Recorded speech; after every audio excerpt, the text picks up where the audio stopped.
नातालांचे परब समोरच्या उंबऱ्यार आमी आसा आनीक 2 दिसांनी आमी ही नातालांची परब समोरमतल्या. अशेंच नातालांची तयारी जाताली. आनीक एक दीस तरणाट्या लागीं हांव उलयतालो. एका तरणाट्यान म्हजे लागीं विचारलें, फादर, नातालांची परब म्हळ्यार कितें? आनी हे वेळार ह्या तरणाट्यान म्हाका प्रश्न करून म्हज्याय मनांत एक हो प्रश्न जालो, नातालांची परब म्हणल्यार कितें? हाचो अर्थ सांगशी. आनीक थोडो वेळ हांव ओगोच उरलो आनी उपरांत हांवें ताका अशें सांगलें, नातालांची परब म्हटल्यार देवाच्या देण्याची परब. आनी हें देणें बेश्टें न्हय, पूण ओदीक करप, ओदीक दिवप, असलें हें देणें नातालांची परब. आनी ह्या तरणाट्याक हांवें सांगलें, पळय, देवान जायतो मोग आमचो केलो.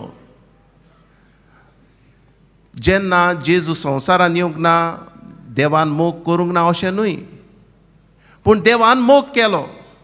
पूण आतां देव ओदीक मोग करता आपल्या पुताक धाडून. आनी हो की देवाचो मोग ओदीक करप. देवाक तितलेंच तो मोग करून तितल्यानूच पुरो जावंक ना, पूण देव आपल्या पुताक धाडटा. दुबाविरेत देवान आमचो मोग करूंक जातालो आपल्या उतरा वरवीं. उतरान जरी तर देव संवसार रचता जाल्यार पुताक धाडची खुशी धाडूंक गरज नासली, पूण देव पोरशी आपल्या पुताक मनीस करून ह्या संवसारान धाडटा. आनी ही की नातालांची परब देण्याची परब, देव ओदीक दीत रावता. आनी ही परब हांवें तरणाट्याक सांगलें, आमकांय आमच्या जिवितांतल्यान ओदीक दिवूंक मागता.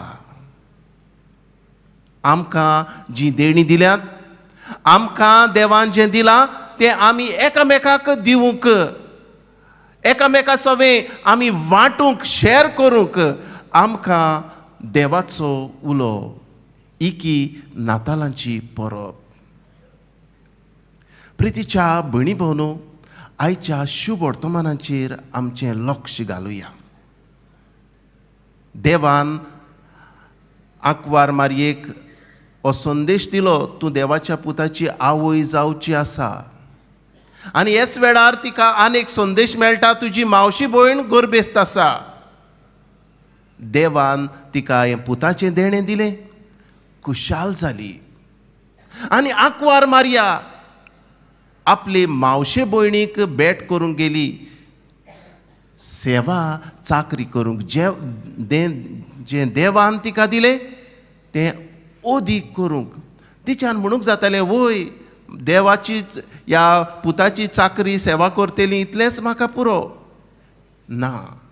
आंकवार मारया ओदीक करूंक सोदता आनीक आपली मावशे भयणीक भेट्टा, तिची सेवा करता. आनी पवित्र पुस्तकार अशें आमकां मेळटा, मारिया उठली आनी जुद्याच्या दोंगराचेर आसत्या एका शारान धणवणान गेली. She went in haste. म्हणजे आनीक वेळ तिणेन काडूंक ना, ताकतीन गेली. आदार करूंक तिणें ताकीद केली. हें की आमचें क्रिस्ती भावार्थ्यांचें जिवीत. आमच्या गोंयच्या सायबाचेर नदर मारुया. ताचें जिवीत संवसाराचे वाटेन आसलेलें, पूण जेन्ना तो जेजूचेर नदर मारता, ताच्याय काळजांत हो ताकतीचो उजो पेट्टा. ओदीक हांव करतलो. न्हयच फकत ह्या युरोप शारांत हांव करतलो, पूण भारतांत तो पावलो. हें की ताचें सपन. आनीक हांव जेजूक परगडटलो, आनीक हांव जेजूक दितलो, हें ताचें सपन. आनीक असोच चायना वचपाची सपनाय तो सपन येतालो. प्रितीच्या भयणी भोवनो, आमचें क्रिस्ती भावार्थेचें जिवीत म्हणल्यार अदीक करप, ताकतीन करप, आनीक आमच्या काळजाक तार आसूंक उपकारो ना. आमी थकूंक जायना. जायते पावट आमी ह्या जिवितान आमी म्हणटा हांव थकलो, जायतें हांवें केलें, पूण कसलोच फायदो ना. प्रितीच्या भयणी भावनो, आमी क्रिस्ती भावार्थी फायदो पळोवपाची मनशां न्हय, पूण आमी क्रिस्ती भावार्थी आमी दुसऱ्याक कितें फायदो करूंक शकता तें आमी नियाळपाची गरज आसा. दुसऱ्याक आमी कितें बरें करूंक शकता ह्याचेर आमचें लक्ष घालची गरज आसा, ना तर जेजूचेर आमचें लक्ष घालुया. जेजून मनांत म्हणूंक ना, वो केन्नाच विचार करूंक ना म्हाका कितें मेळटलें ह्या पोरजेक सोडून. प्रितीच्या भयणी भावनो, आमचें जिवीत असल्याच भावार्थाचें आसूंक जाय. आंकवार मारयेन आपल्याक कितें मेळटलें हें पळोवंक ना, पूण ताकीद केली आदाराची जावंक. आनी ही नातालांची परब आमकां हेंच करूंक आपयता, आमी आदाराची जावंक. आनी हेंच की जेजू क्रिस्त आमकां दाखोड करता. आयच्या पयल्या वाचपाचेर आमचें लक्ष घालुया. मिकायास प्रवाद्याच्या पुस्तकांतलें वाचप.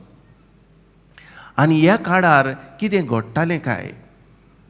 राजा आसले तांकां पोरजेचें पडूंक नासलें.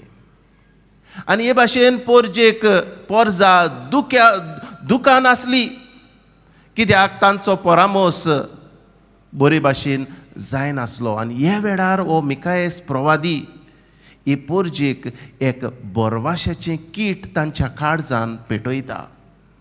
आनीक आमकां आदल्या करारांत प्रवाद्यां वरवीं मेळटा सोरवणार येतलो, पूण हो प्रवादी खेरीतपणी बेतलेहेम ह्या नगरांतल्यान सोरवणार येतलो हें प्रवादीक बाकीत हो प्रवादी करता. तर प्रितीच्या भयणी भावनो, एक बरवाशाची कीट हे पोरजेच्या काळजान घालता. आनी होच बरवासो घेवन जेजू क्रिस्त संवसारांत आयलो हें आमकां आयच्या दुसऱ्या वाचपांत हेब्रेवांक बरयल्ले चिटीन आमकां घुमून येता. जेजू क्रिस्त आयलो, ताकीद करून ह्या संवसारांत आयलो, बापाची खुशी करूंक आयलो. हो पडे हांव येतां, तुजी खोशी करूंक हांव येतां. तर प्रितीच्या भयणी भावनो, ह्या आयच्या आयताराक आमी नातलांचे परबेक अदीक लागीं पावतना आमकां देवाचो उलो कितें काय. आज आमी कम्युनियो संडे हो आयतार आमी मनयता. आनी ह्या आयताराक आमी आदार दिवची खबर करता. ज्यो आमच्याच भारतांत दियोसोजी आसात तांकां आर्थीक आदार, दुडवाचो आदार हें देवाचें उतर शुभ वर्तमान पुरगोट करूंक. जायत घडये आमी म्हणत आमी जाय तो आदार दिता. प्रितीच्या भयणी भावनो, क्रिस्ती भावार्थेचें जिवीत आदाराचें जिवीत, दुसऱ्यांची सेवा करतलें जिवीत. आनीक आमी अदीक करूंक ह्या नातालांच्या समयार आमकां देवाचो उलो. तर आज देव आमकां कितें सांगूंक सोदता काय. पयले सुवातेर आदाराची जावुया. दुबाविरीत ही आदाराची कीट आमच्या काळजान देवान जल्मांतान घातल्या, पूण जायते पावट आमी आदार दिवंक आमी फाटीं उरता. कित्याक ह्या मनांतल्यान आमी जायतें चिंता. तो आदार गेल्यार खंय पावतलो, कितें जातलें, जायतें आमच्या मनान येता. तर प्रितीच्या भयणी भावनो, आमी असलीं चिंतिनासतना पूण हांव आदार करतां देवाक मनान धरून. हें मनान धरून आमी आदाराची जावुया. दुसरे सुवातेर आनीक आमची जायतीं भाव भयणां गरजेवंत आसात. जायते पावट आमी रावता, तो म्हजे लागीं मागतलो आनी हांव ताका दितलो. आंकवार मारयेक कोणेच सांगूंक ना. हे आंकवार मारयेचे मावशे भयणीन रेकादूय धाडूंक ना. पूण तिका गोमून आयलें, तिका आदाराची गरज आसा, ती दणवणान गेली. आमच्याय जिवितांत जेन्ना कोणूय गरजेवंत आसा, आमच्या दोळ्या मुखार दिसती पडटा, आमकां ताची खबर आयकूंक येता, तेन्ना आमी खूद आदाराची जावंक आमकां देवाचें आपोवणें. प्रितीच्या भयणी भावनो, नातालांची परब दानाची देण्याची परब. आमचो देव आमकां दान जावन ह्या संवसारांत आमचे मदें आयलो आनी आमी एकामेकाक मोगाचें दान जावंक तिसरे सुवातेर देव आमकां आपयता. आमच्या वेळाचें दान आमी एकामेकाक दिवया, एकामेकाक वेळ दिवया. आज आमचे लागीं एकामेकाक दिवंक वेळ ना. आदी आमचे लागीं घडयाळां नासलीं पूण वेळ आसलो. आदी आमचे लागीं गाडयो नासल्यो, मोटरां नासलीं, चलोन भोंवतालीं पूण एकामेकाक दिवंक वेळ आसलो. आज आमचे लागीं सगळें आसा, सगळे तरेचीं यंत्रां आसात, पूण आमकां एकामेकाक दिवंक वेळ ना. आज कितलींच भाव भयणां एकसूरपणाचें जिवीत सादतात. कोण तांकां एक जाप दितलो मनीस ना, तांचे बरोबर येवन उलयतलो कोणूच मेळना. ह्याय वेळाचें दान आमी एकामेकाक दिवंक वावरुया, उदीक करून जांकां गरज आसा.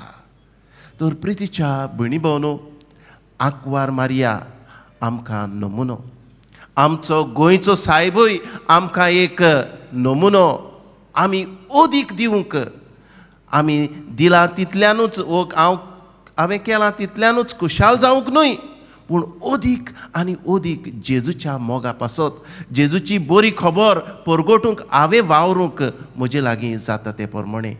हेंच करूंक ह्या आयच्या पवित्र मिसान आमकां बापाचो उजवाड मागुया. अशें जावं.